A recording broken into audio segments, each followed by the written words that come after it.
Did you know that third-party marketplaces are making millions by selling unauthorized in-game currency and accounts for GTA Online? While some players might see it as a shortcut to success, it's causing major headaches for Take-Two Interactive, the parent company behind Rockstar Games. But this legal battle isn't unique. Just look at the Pokémon Company going after Palworld for alleged patent infringement. It seems like more and more big names in gaming are using the legal system to protect their creations, and it's only getting more intense. From lawsuits over illegitimate in-game assets to trademark disputes, these companies are doubling down on protecting their brands. So why now? And how does this affect us as players? Stick around, and we'll break it all down. Before we dive into the details, don't forget to subscribe to What's Up Nerd Insider for all the latest updates on gaming, anime, movies, and everything nerdy. Plus, gaming can get expensive, but I've got good news. You can save 15% on many new releases at Green Man Gaming. Just click the link in the description or pinned comment. Now let's get into it. The gaming industry has always been a hotbed for legal battles. From cheaters and bots to black market sellers and trademark violations, it seems like every major player in the industry is making moves in the courtroom. Recently, we've seen an increase in lawsuits filed by big names like Take-Two Interactive and the Pokémon Company, each fighting to protect their intellectual property and preserve the integrity of their games. These legal battles are shaping the future of gaming, and one lawsuit that's drawing significant attention is Take-Two's lawsuit against PlayerAuctions, a third-party marketplace facilitating the sale of hacked accounts and in-game currency for GTA Online. But this isn't the only ongoing legal drama. Games like Palworld are also facing legal challenges for allegedly infringing on the Pokémon franchise's patents. With so much at stake, it's clear that gaming companies are no longer turning a blind eye to these issues. Let's take a closer look at what's really going on in the world of gaming lawsuits.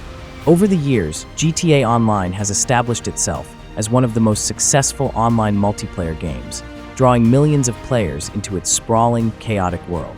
Players grind missions, complete heists, and build criminal empires, all while earning in-game currency to buy new assets. However, as the game's popularity skyrocketed, so did the emergence of third-party marketplaces that sell illegitimate in-game currency and accounts. These sites allow players to bypass the grind by purchasing modded accounts or currency drops, thereby stealing revenue from Take-Two Interactive and Rockstar Games. For Take-Two, this is a huge issue. The company makes a substantial portion of its profits through Shark Cards, the official method for purchasing in-game currency, and GTA Plus, a subscription service that offers additional in-game perks. When players buy currency or accounts from third-party sellers, Take-Two loses out on these legitimate revenue streams.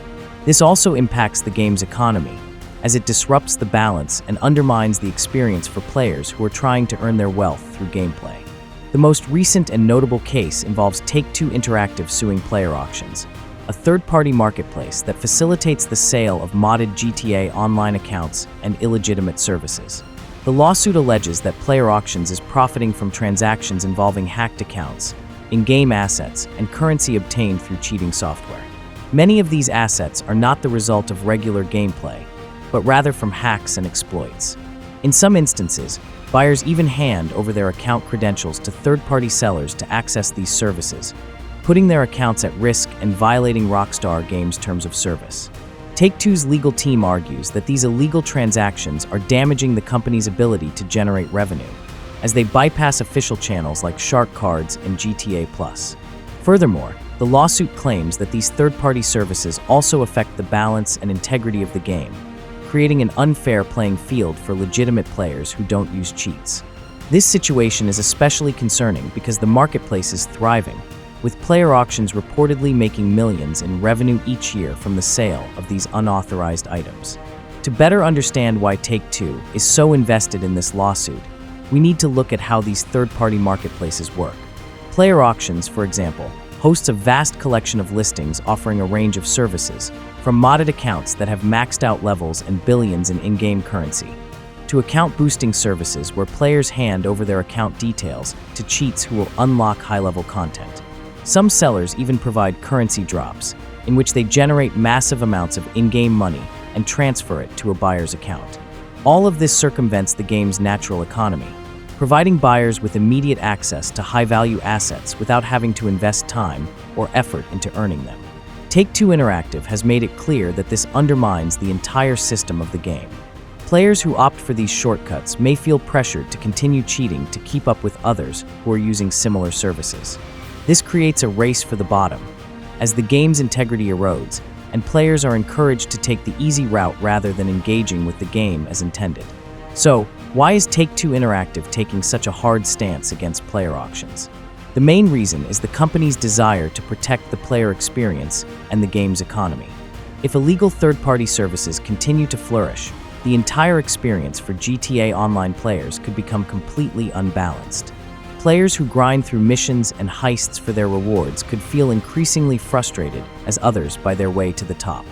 Additionally, Take-Two's lawsuit isn't just about the economy. The company has also accused PlayerAuctions of trademark and copyright infringement, claiming that the site is using GTA-related branding and images to promote its illegal services. This is another key point of contention, as Take-Two asserts that PlayerAuctions is actively using the GTA name to market these illicit transactions to the public. The problems of third-party sellers and cheat providers aren't exclusive to GTA Online. Other games, including Valorant and Destiny 2, have also been fighting similar battles, with their respective publishers taking legal action against cheat makers and third-party services. The common thread in all of these lawsuits is that these companies are fighting to protect the integrity of their games and preserve a fair and balanced experience for their players. Roblox, for instance, recently filed a lawsuit against PlayerAuctions for similar reasons. The platform has become a hotbed for cheating, and Roblox is looking to shut down PlayerAuctions and other services that profit off of players breaking the game's rules. These legal actions are part of a larger trend in the gaming industry, where publishers and developers are no longer turning a blind eye to third-party interference. Instead, they're fighting back, using legal means to protect the experiences they've worked so hard to build. Take-Two's ongoing lawsuit against PlayerAuctions is just the tip of the iceberg. As more and more third-party sellers and cheaters pop up in online games, it's becoming clear that gaming companies will continue to crack down on these illegal services. If Take-Two Interactive is successful in this lawsuit, it could set a legal precedent that would make it more difficult for these marketplaces to operate. This could change the way online games are played and how companies approach their business models. The growing number of gaming companies using legal action to protect their intellectual property is part of a wider trend that could reshape the future of online gaming. Whether it's Pokémon battling Palworld for patent infringement or Take-Two Interactive cracking down on illegal in-game sales, it's evident that the stakes are higher than ever. But what do you think? Should companies like Take-Two and the Pokémon Company be fighting these battles in the courts? Or do players deserve more freedom to purchase in-game assets however they see fit? Let's hear your thoughts in the comments below. And if you love gaming content like this, make sure to subscribe to What's Up Nerd Insider for more deep dives into the gaming industry, anime, movies, and all things nerdy. Oh, and don't forget, 15% off new game releases at Green Man Gaming is waiting for you. Just check out the link in the description or pinned comment.